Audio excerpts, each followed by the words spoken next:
Hello and welcome to the Godscast at Graphic Policy. I'm Steve Attewell, And I'm Chris Holcomb. and today we are looking at issue number 5, the last issue of the first trade, titled The Wicked and the Divine, the Faust Act, which is a terrible, terrible pun. The cover is kind of funny because it's the first time that we get a cover of someone that we haven't actually met in the plot, although we do get another face to face. So, the person on the cover is Tara, again with the sort of godly face paint. And then we transition from there to a poster of Tara being defaced. Yeah. Hmm. I still don't know anything about Tara, and you've barred me from searching on Wikipedia. So, Yeah, but uh, you definitely get the sense like that. You definitely get the sense from this first page that Lucifer does not like her. yeah, but Lucifer also has. I feel like there's been a break here in that she's learned that none of the other gods are going to stand by her. Yeah. So I don't know if I can attribute this to I don't like Tara or all of you are dead to me. Well, she didn't like Tara before. Remember, she Yeah, thought she that is was true. massively pretentious. And in fact, like her thing about here, where Tara said, "If you exist, you're staring at me," and Lucifer responds, "That's only because you think that a crotch deep cleavage on a meat dress is casual wear." So you get the sense that Tara is a little bit Lady Gaga ish. Yeah, this is the second Lady Gaga reference we've heard or seen. So, Yeah. and it's an apt comparison because Lady Gaga is quite the performer and knows how to create a persona.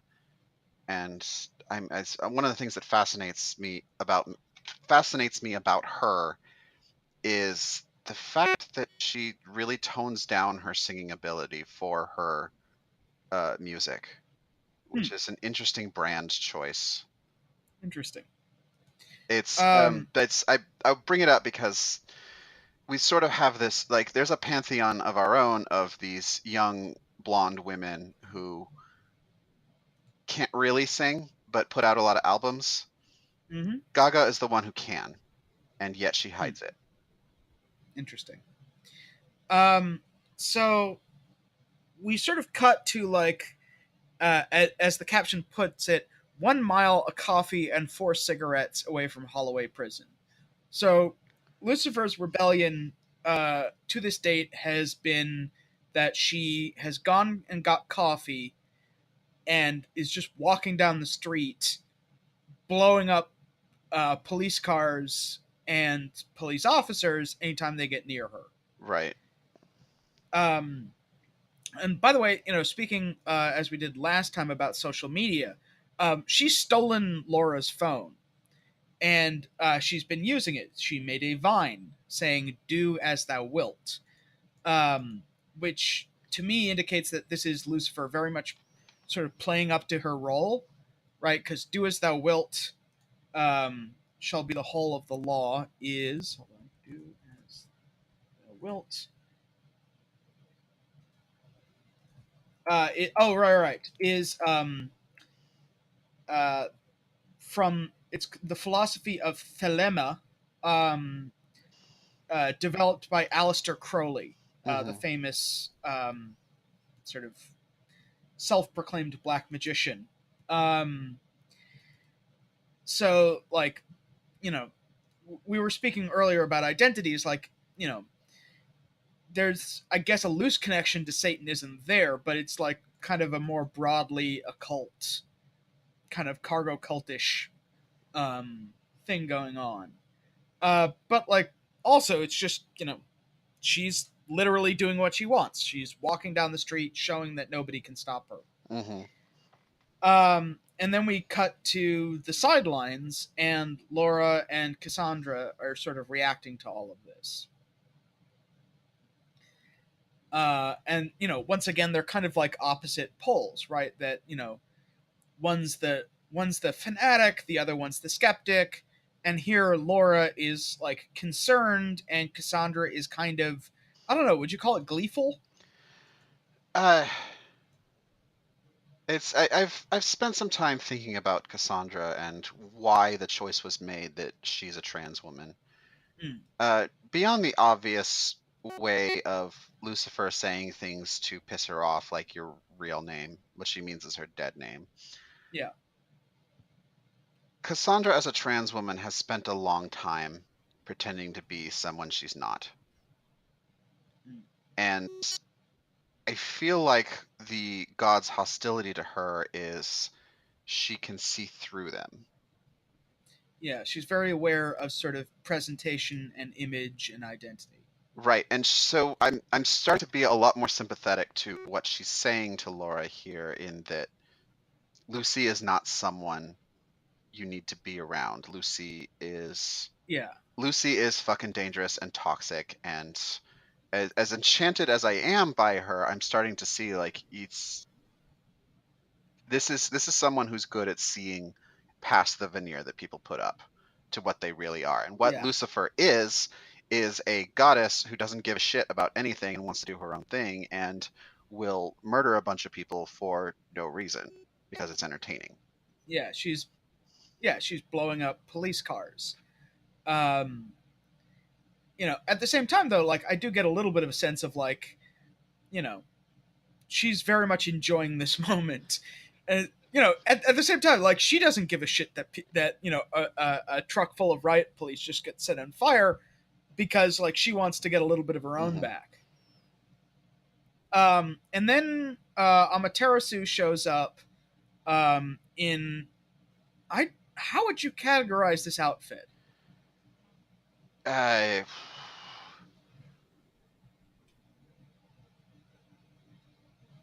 don't have the words for it. The kind of fringe that's hanging on. Yeah. I've seen outfits like it before, but it doesn't particularly strike me as anything notable. Yeah, well, I just thought of it because I was like imagining from the perspective of the artist, like that must be a fucking nightmare to like have to draw each of the individual strands. Well, you should just like wow, they really gave themselves more work. You should Google Roxy Andrews' licorice look, where she made a bodysuit with like the peel Twizzlers with like fringe all over her body, and you get in the show you get to see her gluing that shit on. So oh wow, yeah, that's God. That's yeah, a lot of work. It's gaudy, but it's also, I don't know. We've been talking about Lady Gaga and the whole Tron aesthetic. This seems super understated for a god, if you ask me. Yeah, I mean, except that she's also got this like. The other thing I think is hilarious is she's got like a necklace that must be resting basically at her crotch. Like it's such a long chain. It's like it's almost like it was sized for someone. It looks different. super heavy too. Yeah. I also love the fact that like she gives awful nicknames. Laws? Yeah. I mean, Cassie is like kind of basic, but like Laws for Laura is just like Laura is not a very long name.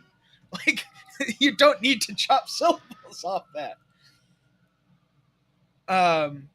Anyway, and then she like goes to try to talk Lucifer down. And it's kind of interesting their response. Like she says, it's very like I told you so. Which Lucifer calls hippy dippy crap, which is like weird. Like I don't normally think of obeying the rules as very hippie-ish. I mean, I feel like Amaterasu is someone who values harmony, and her way of making herself famous is to give these ethereal orgasms to her viewers. She doesn't like to make waves. She seems to be okay with the concept that there has to be plausible deniability about the fact that we are gods. And here we get into Ananke again, who has clearly given them instructions and stories of people who haven't Yeah. followed these instructions. So, and What happens if you break the exactly. rules? So Lucifer in Lucifer Way is saying the rules are bullshit. I forget where I was going with this, but it seems very in character for her. Yeah. No, I wasn't saying it was not in character. I was just saying characterizing it as hippie-ish, like, threw me for a second. So the other exchange that I find really interesting, like Lucifer says, "I'd rather die than go back," that's like 100% Lucifer. Amaterasu's response is like, "Please don't say that," which I get that part, but she says, "You sound like them."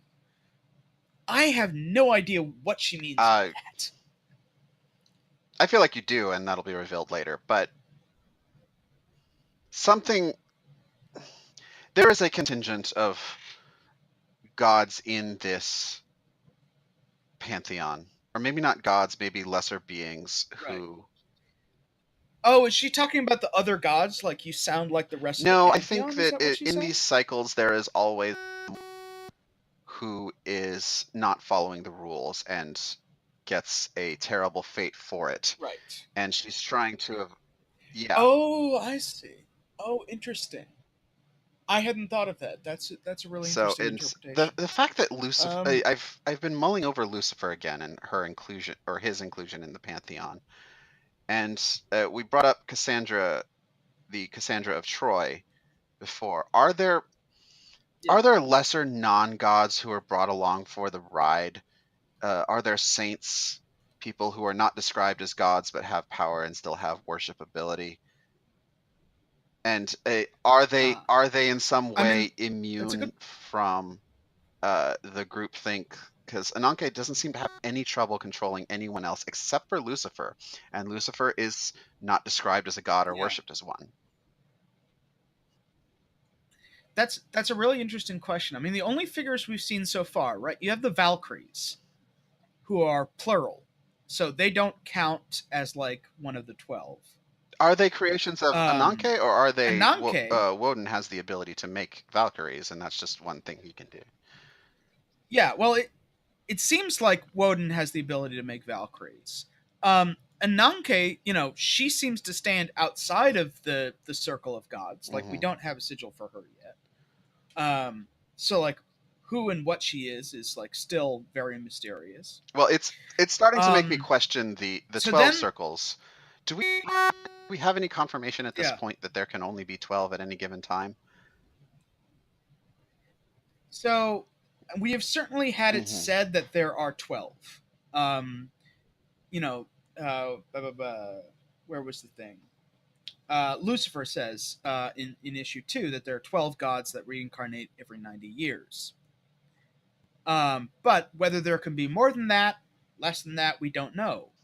And it's a little bit hard to get confirmation because, like, as you've said, and I agree, like, Ananke is not very trustworthy, and she is the one who's giving all the information out. Like, all of these, young people who've become gods, like, they get the good word from Ananke. Yeah. So I'm questioning everything at this point, and we have a fight between Ball and Lucy. Yeah, he comes in swinging like Thor, still in his bright red suit. I thought it was very characteristic of him that he says, "We don't get to choose the hand that we're dealt." Like, he's again very much like rules destiny. And she respond like, we get this kind of fire versus lightning thing going on. And like, I have to say, I love the visuals of this, like just the kind of the color work and the way that like the purple and white is used for the lightning. It gives it a sort of like real kind of ozone crackle. And then the sort of the like the reds and yellows and oranges of Lucifer's fire. And then the sort of the two of them mixing. And it's really kind of interesting in discussion that, like, they're clearly in conflict, right? They're fighting. But what was the line that there's a couple pages down where she asked Ball whether he would go back into the cell, and he says never. So it's like they're on opposite sides, but in some ways they're very similar attitudes. And then Sekhmet jumps in and just like moves super fast and smashes her into a wall. And Laura's response is to go jump down on subway tracks. Yeah. Which is kind of crazy. This is... Oh, she's... Yeah, I don't know what to feel about here. This evoked for me, again, back to Sandman, when I forget her name, but she calls out for Morpheus to help her. Yeah. I also got a little bit of like Neverwhere, which is also a Neil Gaiman joint. Just the sort of like the subways as like a connection to some ancient chthonic realm. So it's kind of an interesting moment because like it's desperate, but it's also like incredibly reckless, like quasi suicidal. She's throwing and herself in the front concept of trains. that she's willing to die for a chance to save Lucifer is what I'm not really all about here. Yeah, she's very much gone into like high attachment mode. I mean, even though like Lucifer has like tried to throw her away, like she has tried to reject her and you know disillusion her, but she's sort of responding by like doubling down. And then we go back to the fight, and Sekhmet is like scratching up Lucifer's face, but also like promising conjugal visits. Ball's had his suit blown off, and he's not happy about that. And then like Morgan intervenes and like teleports Lucifer away in a cloud of ravens. Is this Cassandra's apartment, or did they come with her? They came with her. I'm actually not sure where this is. This might be Laura's house, I think. So, I've got some questions about and then God we get physiology, sort of like, because yeah, we've seen the clothes, like sure. the electricity did nothing to Lucy's suit. Sorry, you said she the electricity still looks did just as good, but the fire burned off Ball's suit. Yes. But then Lucy seems to have taken wounds, and the other two haven't. Yeah, so this is interesting. So Lucifer, like she gets a kind of a cut over her eye when she gets pounded into the pavement by Ball, and then she gets a like scratch down one side of her face from Sekhmet, and she's like bleeding from the lip as well. Ball is like his clothes are ripped, but he himself is like seems physically intact, and Sekhmet hasn't been hit at all. So yeah, it's kind of weird. Like her suit is untouched. Yeah, possibly it's untouchable. Really, they can be physically damaged, although that didn't happen to Ball in this case. Yeah, possibly because he was. I don't know. One of the things that like good question. We see that like Lucifer's like at least one of her outfits literally comes as she transforms. We've seen like the Morrigan, like she turns into birds, and then like birds turn into her, and somehow her clothes transform or don't in the process. Whereas Ball seems to be buying off the rack. Yeah, this is clearly not bespoke, off the rack because it's still a designer suit, but like he's buying. Yeah, Ball seems to be more clothes. into the trappings of human materials than the others. Oh, absolutely. Yeah, he's very much into the he likes the flashy suits and the big gold necklace and all that. And other people have different aesthetics, I think is the best way we can put it. So, what did you think of like Lucifer's, I don't know, last interview? This seems like a change for her. I've she's genuinely moved by Laura's risk in saving her. But I'm not sure Lucy really buys that she can die by God fighting yet.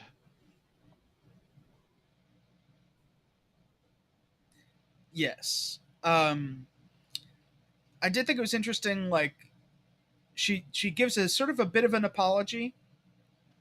Um the other thing that I thought was really kind of like in character and significant is the thing where she says like no matter what, don't stop filming. That would be the worst thing. Like even though she's kind of on the run and like marked out, she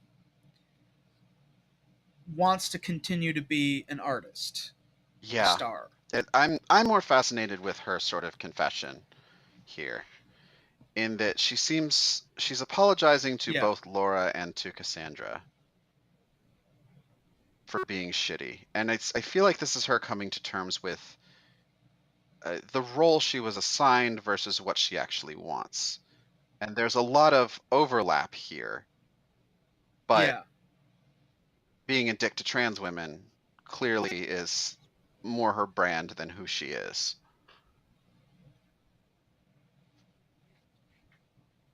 Yeah. That's sort of what I described earlier is sort of transgressive for the sake of being transgressive, as opposed to like having anything to actually say or whatever. So she then tosses Laura the box of cigarettes and calls it her first repayment. And she steps out the door and unfortunately right into Ananke.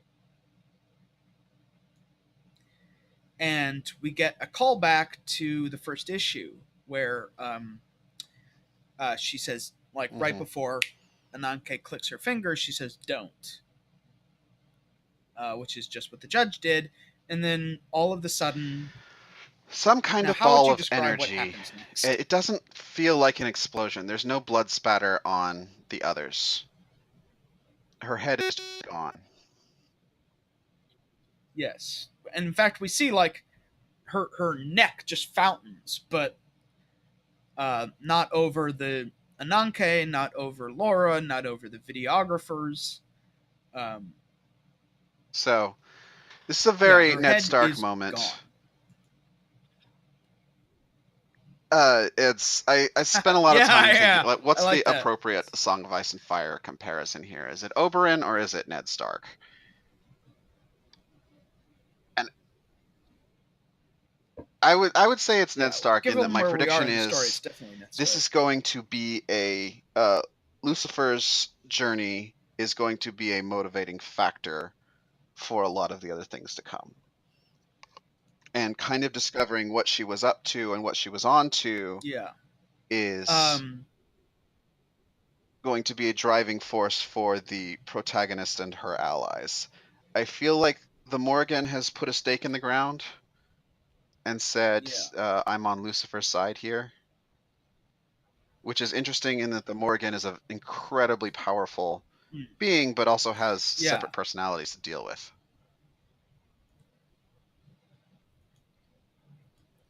Yes. And there's an interesting thing.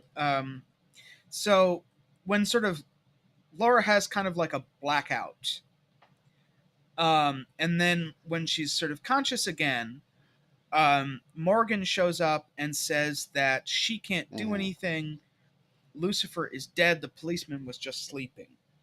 And this like threw me for a loop, and it's still something I'm not entirely clear about. Is like, so was the cop dying versus being dead? Like, what is Gentle Annie's power exactly?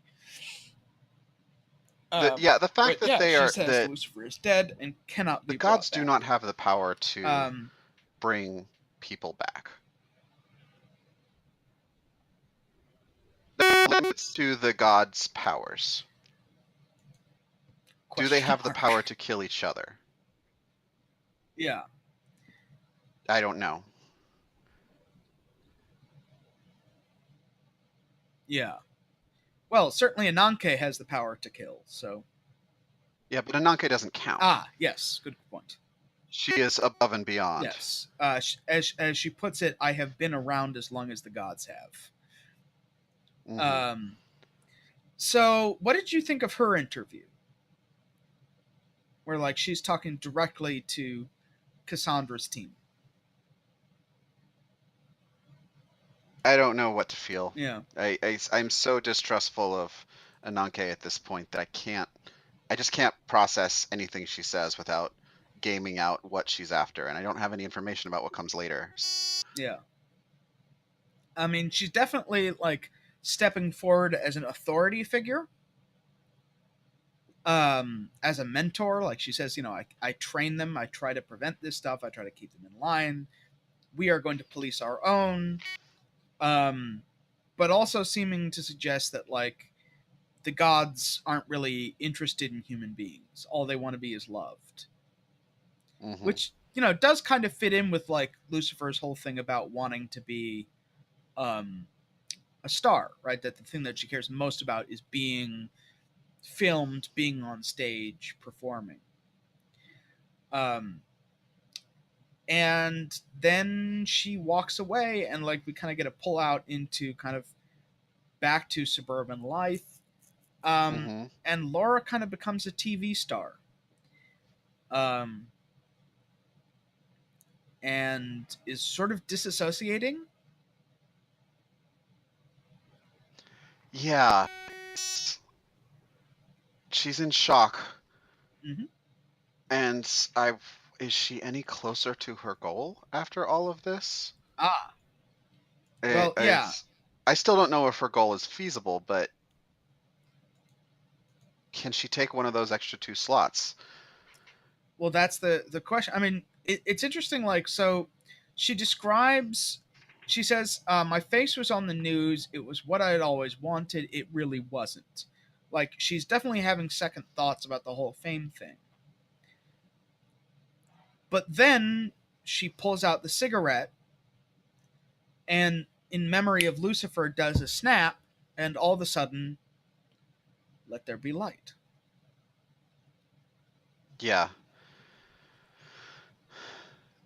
I don't know that I trust what just happened.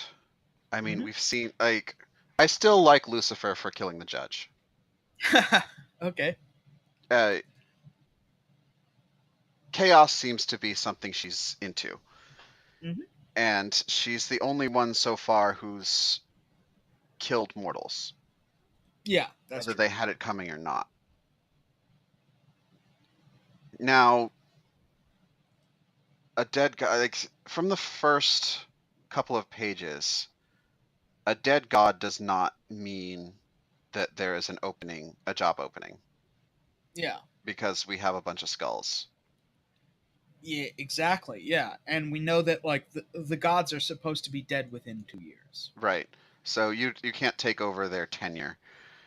And even if you could, like, is that, like, when does the counter start? Is it everyone has to die at this point, or do you get 2 years from the point whenever? Yeah. The point you're made into a god, and hopefully you'll survive the entire 2 years. I still can't shake the feeling that someone is screwing with Laura here. Yeah. So interesting, speaking of like not being able to step into his shoes, when we get the final wheel of symbols of the trade, you'll notice that Lucifer's logo has changed to a white skull. Right.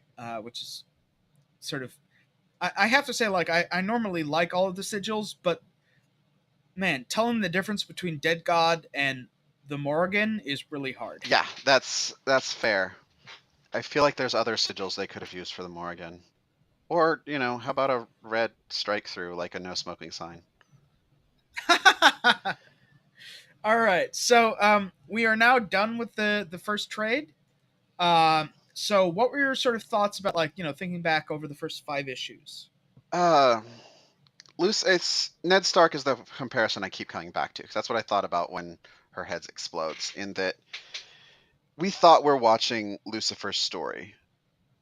Yeah. And Lucifer, even on the page, seems to suck a lot of the attention, which is difficult for an artist to do in how gaudy everyone else is, whereas Lucifer is super simple. So, Yeah, it's very so stark, stark white, a little bit of black, a little bit of red. right. I wonder, like, what is the trajectory of this? And I'm feeling that Lucifer's not having Ananke's bullshit anymore is a sign that um, the other gods can be unshackled somehow. Right. They're serving a purpose that Um, they don't know. And I think what Laura's point is going to be is to try and awaken them from it. yes. And she's also like, you know, if like the first 5 issues were all about like the judge, right? And who killed the judge and what's going on with this mystery. Our new mystery is like, has Laura become a god? Is it possible to pass on the powers um, of one god to another sort of mortal body? Yeah. Um, I don't know any of these answers. Well, so hopefully, we'll get into these going forwards. I hope you've enjoyed reading and listening to the first trade of The Wicked and Divine. We will be back with our coverage of the next set of issues titled Fandemonium. And we'll see you All then. right. Thanks, everyone. And I'm going to do. So Chris, why don't you plug your stuff and then I'll do a 10 count and Sure talk some thing. spoiler So stuff. I've been talking a lot about my Unspoiled Buffy show, which you've probably heard enough of, but I'm going to go ahead and plug the whole network in that if you Harry Potter, Westworld, Song of Ice and Fire, podcasts about where one host has seen or consumed the media and the other hasn't. It's like experiencing your favorites again for the first time. Yeah, check us out. We got a lot of stuff you can watch. Yeah, yeah. I owe Natasha a debt of inspiration for coming up with how we were going to do this podcast. Which I think actually makes it, now that we've done 5 episodes, like a lot more approachable. I hope for first time fans, because otherwise it would be me and someone else who's as obsessive as me, and rather than sort of going through the like what's happening now, we'd be all about like, oh, you see how this is a callback to this, and it's just like I think that would be really annoying. Yeah, I agree. So, all right, I'll see you guys in the next episode. Go for your spoiler talk. Okay, 1, 2, 3, 4, 5, 6, 7, 8, 9, 10. So the big spoiler here is there's two things. One is I think it's really interesting that Ball says that he would never go into a cage, but repeatedly throughout the series he's putting people in cages. First it's Lucifer, then it's the Morrigan, then it's Laura. So I'm sort of curious where they're going with that sort of repeated device. The other thing is, here we see like the sort of first part of Ananke's plan in action, right? That she has maneuvered things so that she can get away with taking Lucifer's head. Which is the first of the 4 that she needs. And we see that when we actually see the 3 heads that she has.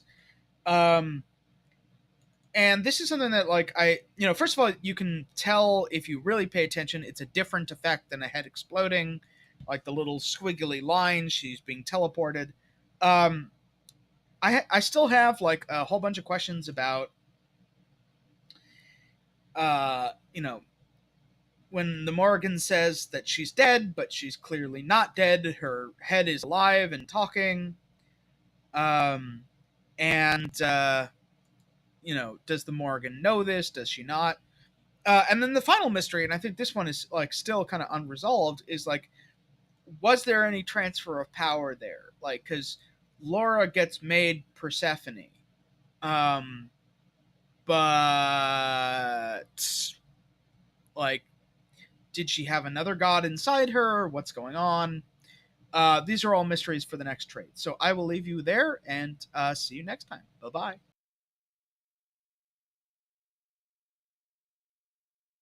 Hey, thanks for watching the previous video from Graphic Policy Television. Just by watching, you help support our site. Thank you so much. Now, if you're watching these videos, you probably care about geeky things like movies, television, comic books, toys, games, video games, you name it. You can go and subscribe right now to our YouTube channel to stay in touch and catch all the new videos, or check out our website at graphicpolicy.com. There's a nice link on this end of the video. But as always, thank you for watching. Keep on rocking and keep it geeky.